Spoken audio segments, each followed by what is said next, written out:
didn't take as long as I thought it actually would do, to be fair. I thought tracking drums would take a lot longer due to the fact that you have to be perfectly on it like every take. And to say I did the tracks in about 14 and a half hours, that's not bad. And trust me, I was knackered by the end of every day. I tracked over, what was it, 2.5 days? About 1.5 to 2 days. Yeah, but we had breaks for guitars to put on top and stuff, and breaks for my arm.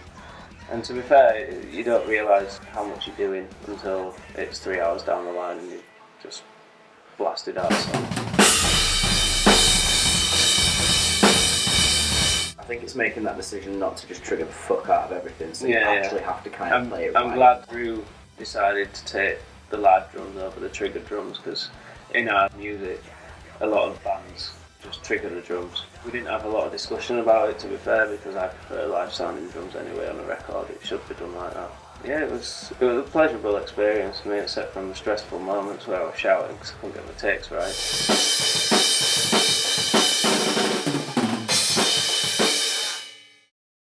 The only thing I didn't enjoy was the other 6 days where I sat down and did absolute jack shit. Except for made coffees for everyone and made sure everyone was happy. I'm pretty proud, I'm pretty happy.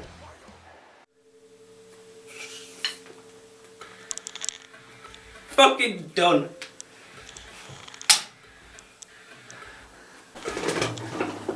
Oh shit. And that's how you finish your drums. Joining the band however long ago it was, as a drummer who got drunk one night and said, yeah, I'll play bass, fuck it. Going into a studio properly that wasn't one in your house was a lot of thoughts of like, am I gonna fuck this up?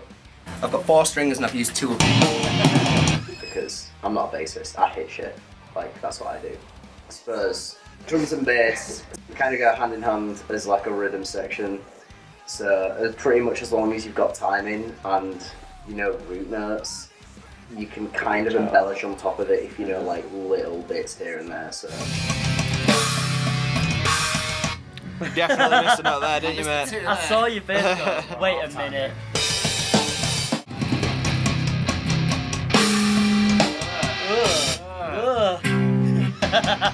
Alright, that was it. not that bad though.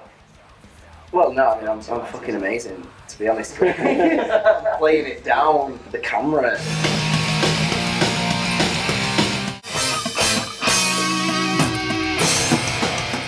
I think if I just went in and said, yeah, I'll play root notes for you, I wouldn't respect myself as a musician. Like, even though I'm a drummer, I like to think that I have extended into a lot of different instruments as best I can over like the course of years of learning and that sort of stuff. So, yeah, I would like to say I'm not a root note player who's just walked in because no one else was available. Clearly, I'm winning.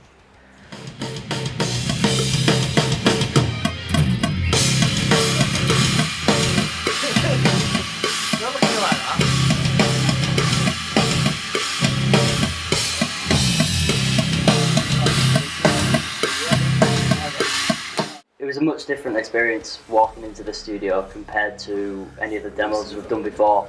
Just being forced to sit and over and over and over until it's perfect. I think we got a good little team up going. Yeah. Which worked for us. Well, he's licks and I'm chugs. Licks and chugs on the case. Chugs and licks. Yeah, we found that whenever it came to a rhythm section, anything with twiddly bits and Tom took over, I took over on the chuggy bits. I think it changed our playing style. Definitely changed our playing style, because you listen back with seasoned ears and they just hear things we don't hear. It had to be changed. Like, some of the rhythms changed, playing styles definitely changed. I was forced back to my roots on some of the solos, just to sit back a bit. Rather than just don't go full tech metal, just sit back, go back to our bluesy roots, man. Feel the music. It was that bend. That one bend. The face, man, the face. You know you hit something. Every other take with tune. If I have to hear tune or restring one more time.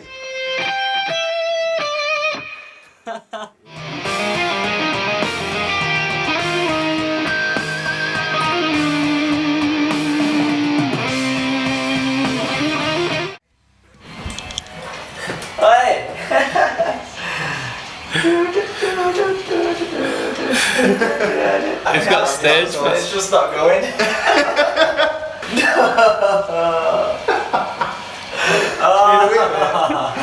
Here, I'll put tap on for you. Oh, don't do this. There you go. Oh, you bastards. This We're helping him over his fear. He's got fear of peas. He's got a stick. Is that helping it?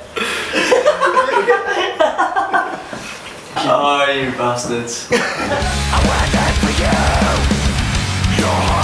I remember, actually prior to going into the studio, we had a road trip to Nottingham, didn't we?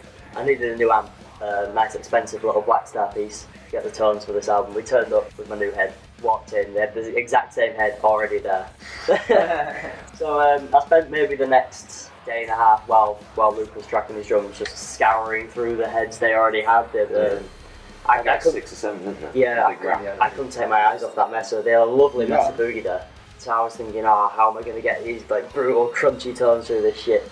And it came round finally getting our guitars done, all restrung ready, sat there. I don't know how I didn't notice it a day and a half in, and a Kemper fucking amp simulation sat right next to all the heads. Yeah. Sure enough, we ran straight into this Kemper.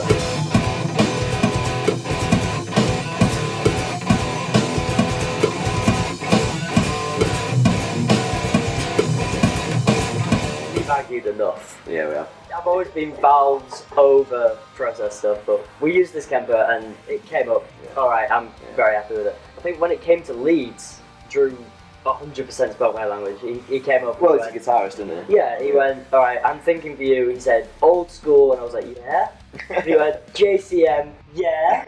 Tubes, yeah. That was pretty much me right there.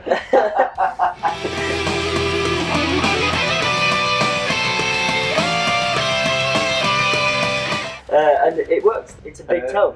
Yeah, it is. Tom looked after the bathroom for 2 minutes. Exactly. Came back with a nice stain. Came out with a stain. What's that stain? Stain? Oh, it's got Stain? No better time to strip off naked than when you're in a room with a bunch of men. Yes. But no, in the end, just completely unexpected tones that work. I'll make you fucking bleed. Don't bleed on me, you fucking.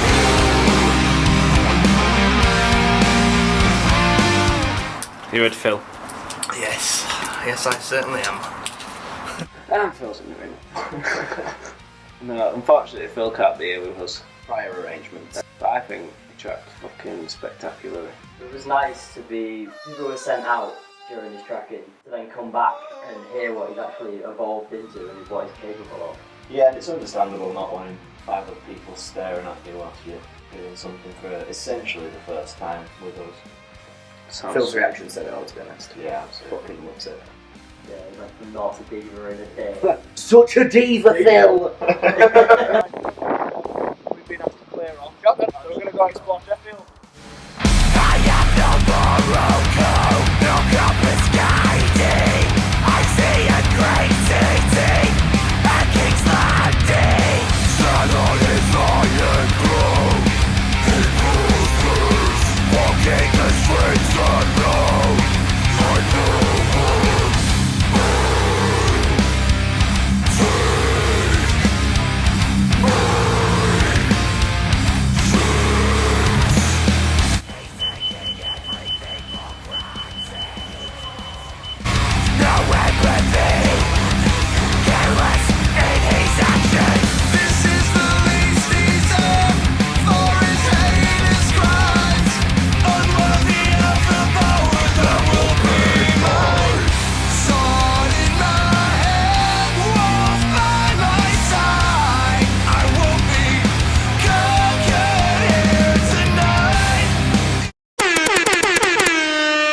Smoke weed every day.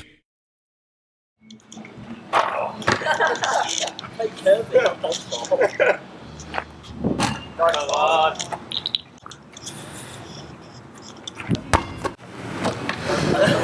Sick of b-ball, mate. Follow it.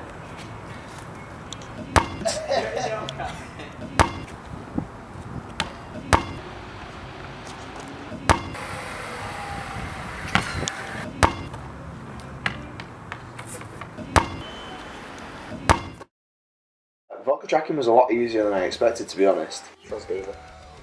I think how long was I in there for today? About 5 hours, 5.5 hours. Doing just my screams. I think we got The like screams 4 didn't even songs fuck tracked you over today. though. It's the No, gang shout so killed you off. you might notice my voice doesn't sound very good right now.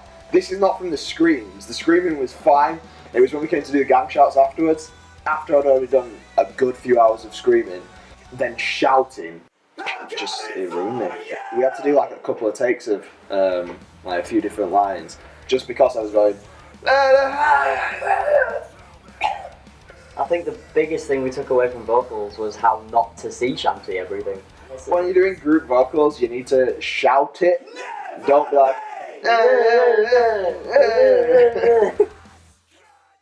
To sum up, we've had an absolute wicked week. Just being able to work with people that we've worked with. To sum up, we've had a fucking clanger of a fortnight. To sum up, it's fucking sick. So all in all, it's been a good fortnight. Learned a lot. Put the tracks down, sounding like we've never sounded before. And I'm sure you'll be surprised and excited just as much as we are. Hell yeah, you see the smile? Sum up. Now, we'd like to thank Drew and Phil down at Steel City Studios, so we really hope you dig our shit. But from us lot here, we are now signing out. Cheers, boys!